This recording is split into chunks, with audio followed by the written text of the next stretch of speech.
Hadirlah ya Yesus, ajarilah kami anak-anak-Mu ini, agar kami Tuhan dapat mengerti dan menerima firman-Mu, firman-Mu yang menguatkan kami, agar kami Tuhan tetap berdiri dan percaya kepadamu. Terima kasih Yesus, amin. Firman Tuhan nas pada khotbah kita hari ini tertulis dalam Markus 7 ayat 24 hingga ayat 37. Markus 7 ayat 24 hingga ayat 37, mari kita membaca secara responsoria. Demikian firman Tuhan. Perempuan Sirofenisia. Lalu Yesus berangkat dari situ dan pergi ke daerah Tirus. Ia masuk ke sebuah rumah dan tidak mau bahwa ada orang yang mengetahuinya, tetapi kedatangannya tidak dapat dirahasiakan.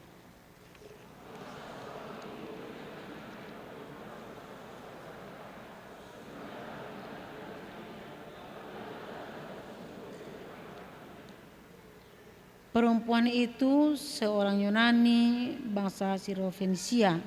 Ia memohon kepada Yesus untuk mengusir setan itu dari anaknya.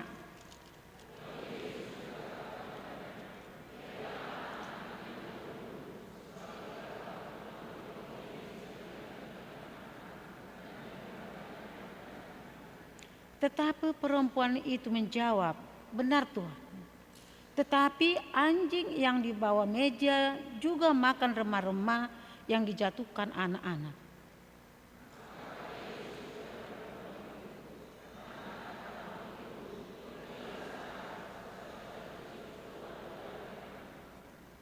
Perempuan itu pulang ke rumahnya. Lalu didapatinya anak itu berbaring di tempat tidur, sedang setan itu sudah keluar.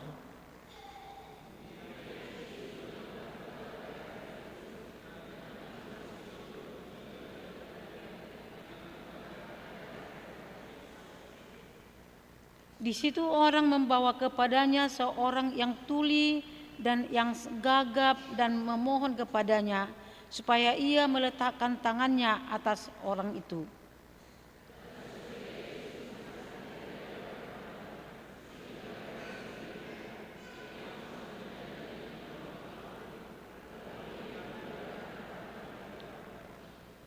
Kemudian sambil menengadah ke langit, Yesus menarik nafas dan berkata kepadanya, "Ephata," artinya terbukalah.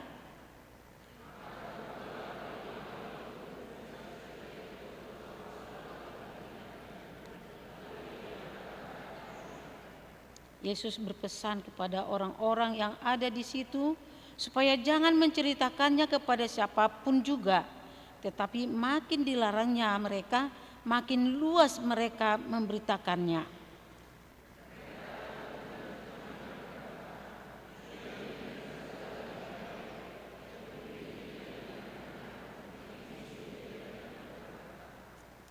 Demikianlah firman Tuhan. Shalom. Kalau cerita tentang perempuan Fenisia ini dan juga cerita tentang Yesus mencelikkan mata dan membuka telinga orang tuli, itu sudah biasa kita dengar. Itu sudah hafal, apalagi di sekolah minggu. Sebagai tema, Yesus menjadikan segala-galanya baik. Yesus menjadikan segala-galanya baik. Rencana dan tindakan awal Allah dimulai dengan menjadikan segala-galanya baik. Dalam minggu-minggu Trinitatis ini mengingatkan kita bahwa dalam proses menjadikan segala-galanya baik itu oknum Allah, Allah Bapa, Allah Anak, dan Allah Roh Kudus. Bertiga satu, bersatu untuk membuat peran tersebut agar menjadikan yang baik di tengah-tengah dunia ini. Hal ini mulai dengan penciptaan manusia dan juga jatuhnya manusia ke dalam dosa. Penuntunan Allah di padang gurun memasuki tanah Kanaan sampai Kristus datang ke dunia, dan juga pekerjaan Roh Kudus hingga saat ini yang kita rasakan dan kita percayai. Ibu bapak, saudara-saudara yang kekasih, pertemuan Yesus dengan perempuan Fenisia ini terjadi dialog. Di sini terjadi menantang perempuan Fenisia untuk mengetahui sejauh mana ia mempercayai Yesus, sejauh mana dia mengenal Yesus sebagai Tuhan dan yang dapat memberi kesembuhan kepada anaknya. Sebenarnya perempuan Fenisia ini tidak tergolong di dalam suku Yahudi, bisa dikatakan di luar Yahudi, dan yang sangat tidak bertemu dengan orang Yahudi. Bisa dikatakan orang Yahudi selalu menyingkirkan dan merdum halak Yahudi tunasida. Yahudi menganggap mereka itu najis, ramun. Jadi tidak ada pertemuan antara mereka di dalam kehidupan sehari-hari. Tetapi di sini perempuan Fenisia datang kepada Yesus. Pada sebelum-sebelumnya dia telah mendengarkan bagaimana Yesus membuat tanda-tanda ajaib dan bagaimana Yesus memberikan kasihnya, cintanya kepada manusia. Dia butuh tentang kesembuhan anaknya. Dia butuh agar setan yang menghinggapi anaknya keluar dari anaknya. Di sini dia datang, bukan sekedar datang, tetapi perempuan Fenisia datang menghadap Yesus. Dia tersungkur, dia merendahkan diri, dia menyerahkan dirinya atau memohon kepada Yesus untuk menyembuhkan anaknya yang kerasukan setan tersebut. Dia bersujud. Ada umpama orang Batak mengatakan, ditoru do tanganina mangido. Ditoru tanganina mangido. Jadi tangan orang yang bermohon adalah di bawah, sekaligus merendahkan hati, merendahkan diri kepada orang yang sumber pemberi kepadanya. Tetapi di sini apa jawab Yesus?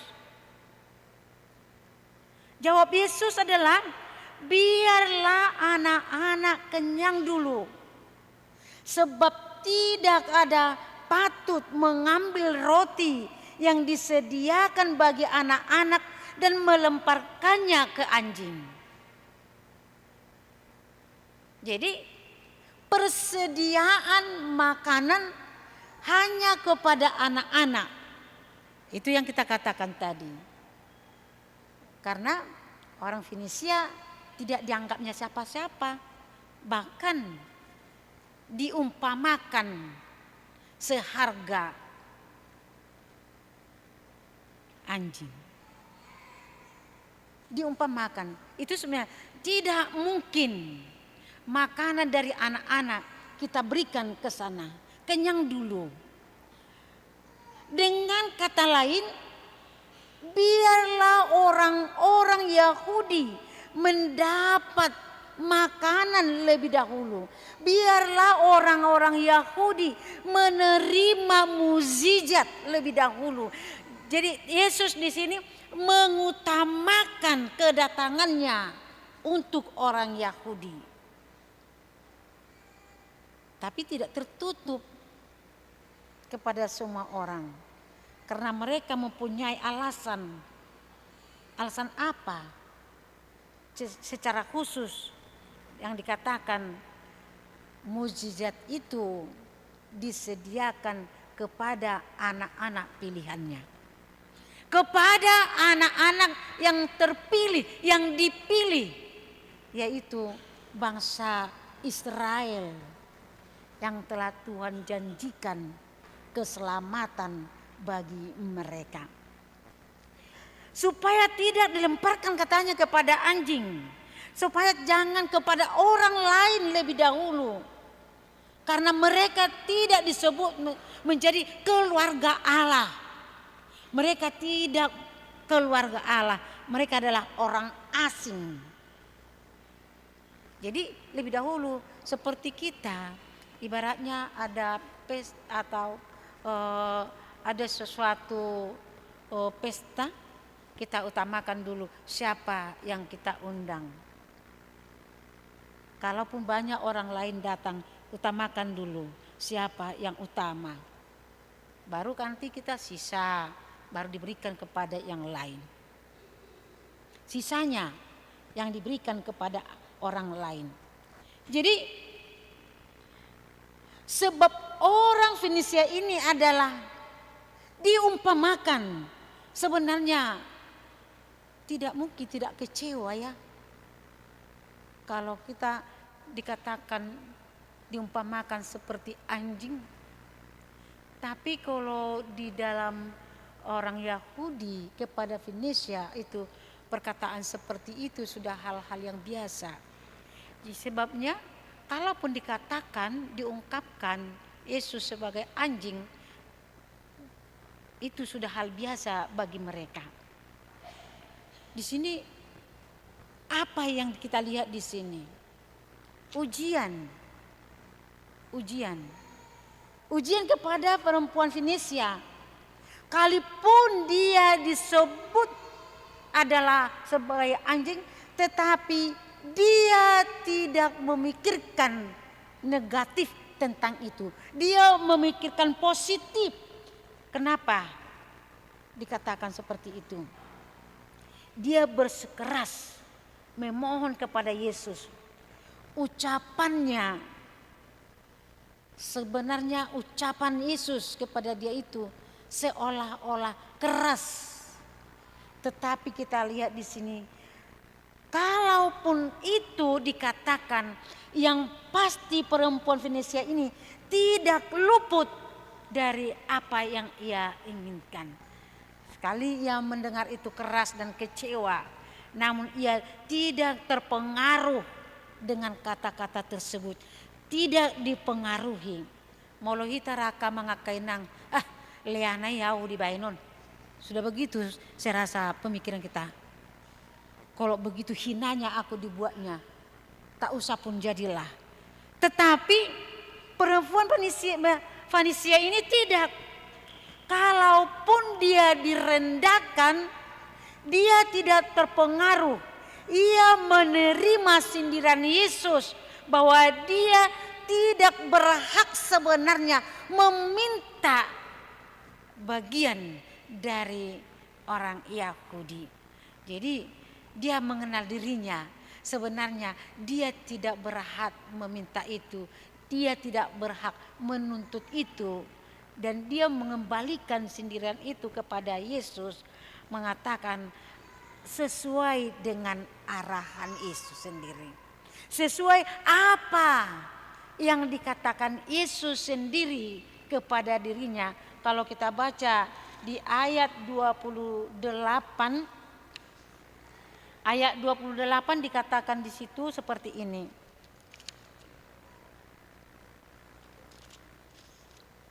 Tetapi perempuan itu menjawab, "Benar Tuhan. Tetapi anjing yang di bawah meja juga makan remah-remah yang dijatuhkan anak-anak." Dia menjawab, "Benar Tuhan. Tetapi remah-remah yang berjatuhan, yang dibuat anak-anak itu dia makan juga." Saudara-saudara yang kekasih dalam nama Tuhan Yesus, hal ini dikatakan bukan untuk memandang rendah atau meremehkan belas kasihan itu, melainkan untuk mengagungkan belas kasihan itu, bahwasanya mengagungkan belas kasihan Yesus yang ia inginkan. Ada kesempatan bagi dirinya yang mengatakan yang berjatuhan itu pun dimakan anjing.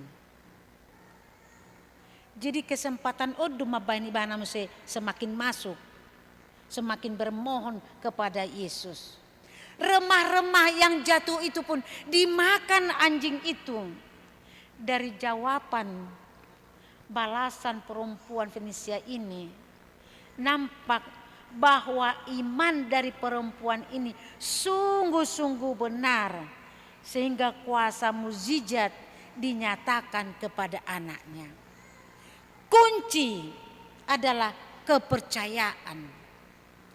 Kunci seseorang menerima sesuatu dari Yesus adalah iman.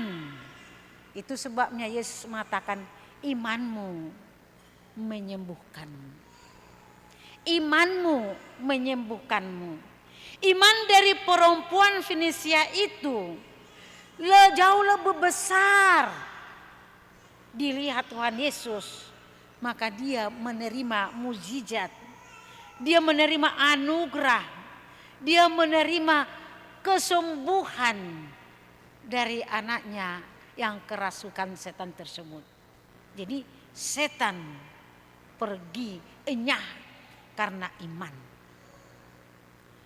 Bukankah sering kita mengatakan, Tuhan tidak mendengarkan doaku? Bukankah tidak sering kita mengatakan, di mana kau Tuhan? Mengapa Tuhan tidak mendengarkan suaraku? Kita tanya kepada diri kita. Sebagaimana perempuan Fenisia, imannya, iman yang mengenal, iman yang percaya, iman yang mengikuti alur cerita Yesus tadi, sehingga dia menerima apa yang ia inginkan. Saudara-saudara yang kekasih, bukankah kita mengatakan cinta kita kepada anak-anak kita? Bukankah kita mengatakan anakku kido hamoraun diau? Kalau begitu, bagaimana besarnya kasih kita kepada anak kita? Bersediakah kita seperti perempuan Fenisia ini yang direndahkan tapi tidak menganggap direndahkan, yang dikucilkan tetapi dia tidak merasa diasingkan, tetapi dia merasa merasa ada kesempatan baik. Kesempatan baik itulah, di situ dia menerima apa yang ia inginkan sehingga anaknya bisa sembuh. Perkataan Yesus, biarlah anak-anak kenyang lebih dahulu. Bagi perempuan Fenisia menunjukkan adanya peluang bagi dia, ada peluang menerima belas kasihan. Dia memasuki, dia mengerti, dia mengetahui perkataan Yesus tersebut.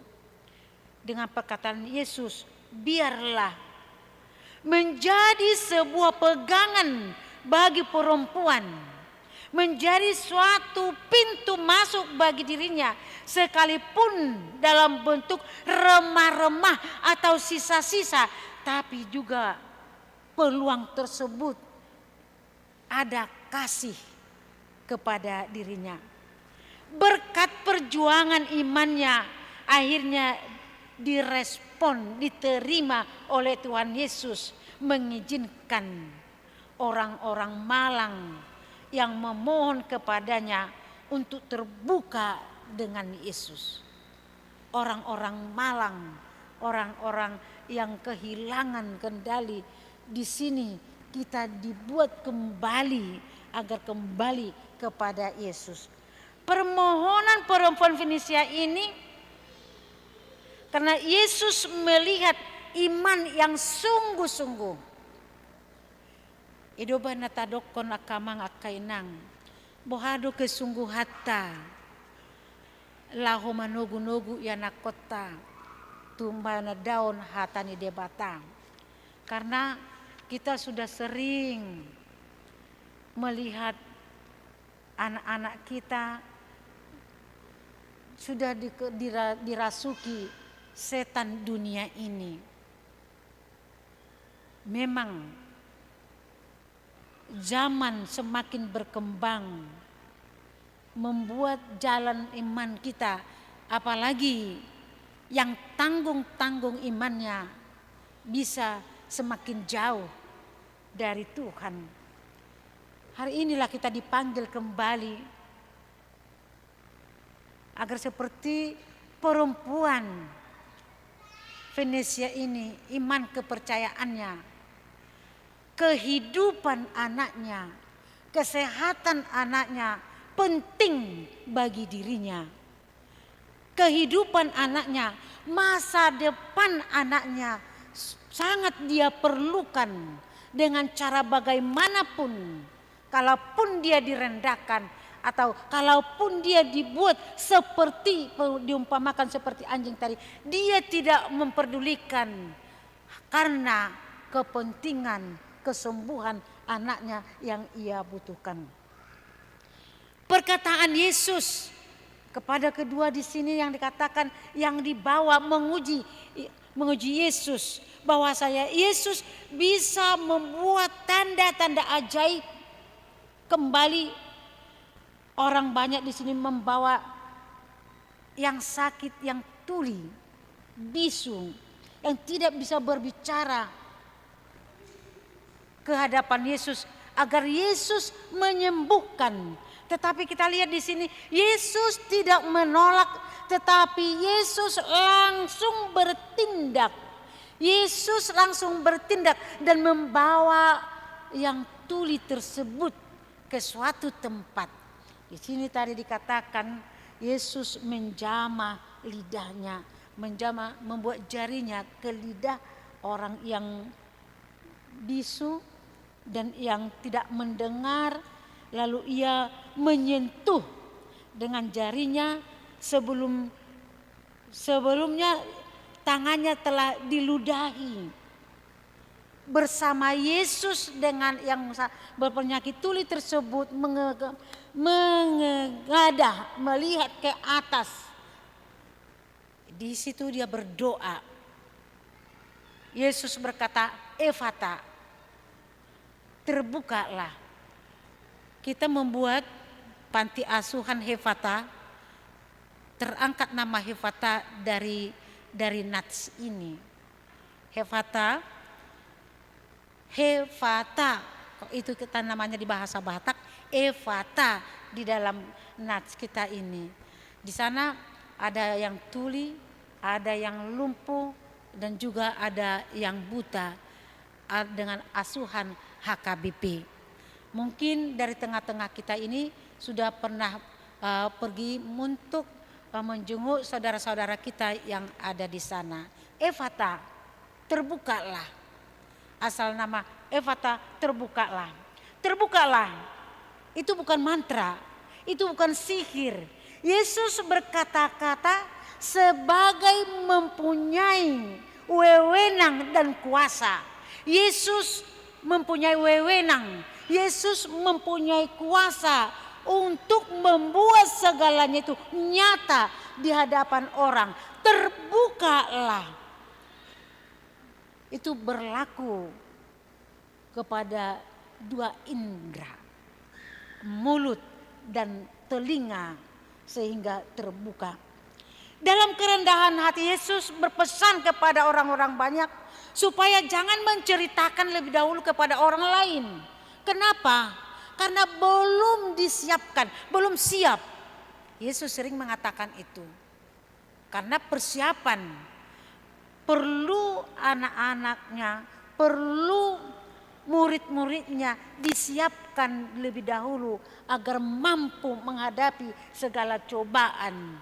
Karena mengikut Yesus pasti banyak cobaan. Yesus mengatakan itu kepada kita. Kamu akan dilecehkan orang, kamu akan dimusuhin orang, kamu akan ditindas orang karena namaku. Itu sebabnya jangan diceritakan dulu, karena persiapan itu belum ada dipersiapkan kepada anak-anaknya, kepada murid-muridnya. Saudara-saudara yang kekasih, di ayat 37, tindakan terlalu berani. Ini berarti menantang mereka, memang mengambil resiko, harus siap. Sampai sekarang ini memberitakan Injil Yesus, memberitakan Yesus harus patuh, harus teratur, harus rapi, harus berguna dan segalanya. Apa yang telah diterima sebagai anak Tuhan yang dikatakan tadi, semuanya itu sudah baik. Apa yang baik yang telah kita terima adalah sebagai pemberian Allah yang patut kita laksanakan dan kita kabarkan kepada orang lain setelah kita telah disiapkan. Setelah kita disiapkan, memberitakan, menyaksikan Kristus di dalam hidup kita setelah kita siap menghadapi resiko di tengah-tengah dunia ini. Itu sebabnya dikatakan akan dimusuhi. Semakin kita mengerjakan kebenaran, semakin banyak memusuhi kita. Semakin kita mau mengatakan kebenaran di tengah-tengah dunia ini, semakin kita diolok-olok orang. Tetapi bagaimana? Karena ini harus kita laksanakan.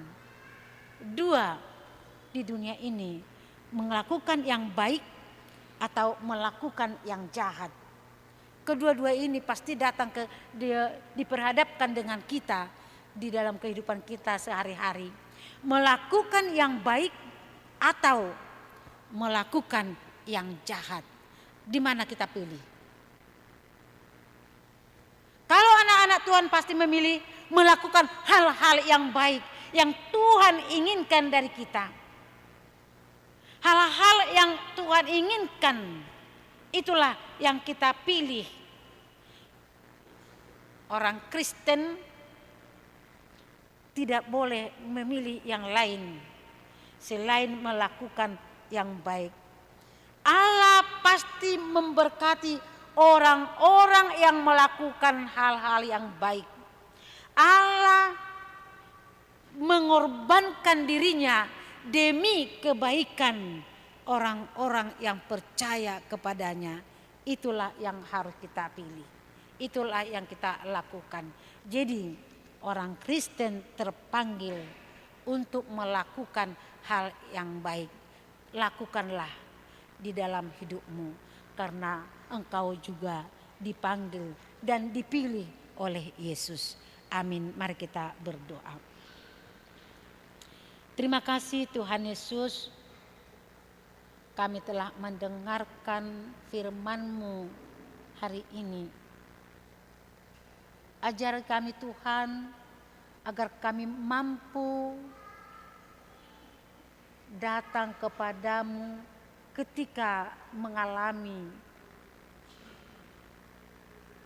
perjalanan hidup yang berliku-liku. Tuhan, perempuan Fenisia sekalipun dulunya tidak masuk golongan anak Tuhan, karena kepercayaannya, karena imannya, ia menerima apa yang ia inginkan. Tuhan, ajari kami agar iman kepercayaan kami bisa seperti perempuan Fenisia tersebut. Kalaupun kami menghadapi cobaan, direndahkan, disingkirkan dunia ini, tetapi biarlah iman kami kokoh di hadapan-Mu, karena Tuhan mendengarkan doa orang yang percaya, yang beriman kepadamu. Seperti penyakit anak perempuan Fenisia itu Tuhan. Banyak juga kami hadapi penyakit-penyakit di dunia ini yang membebani kami, yang membuat kami kurang bersukacita karena penyakit tersebut. Tolong kami Tuhan, agar jangan penyakit itu menjauhkan kami dari-Mu, tetapi biarlah penyakit-penyakit yang kami alami semakin mendekatkan diri kami kepadamu, semakin membuat kami kuat, teruji, dan mampu menghadapinya. Terima kasih Yesus atas firman-Mu hari ini, membuat kami semakin kuat dan semakin dekat. Terimalah doa kami. Amin. Kita mengangkat pujian kepada Tuhan dari nomor 500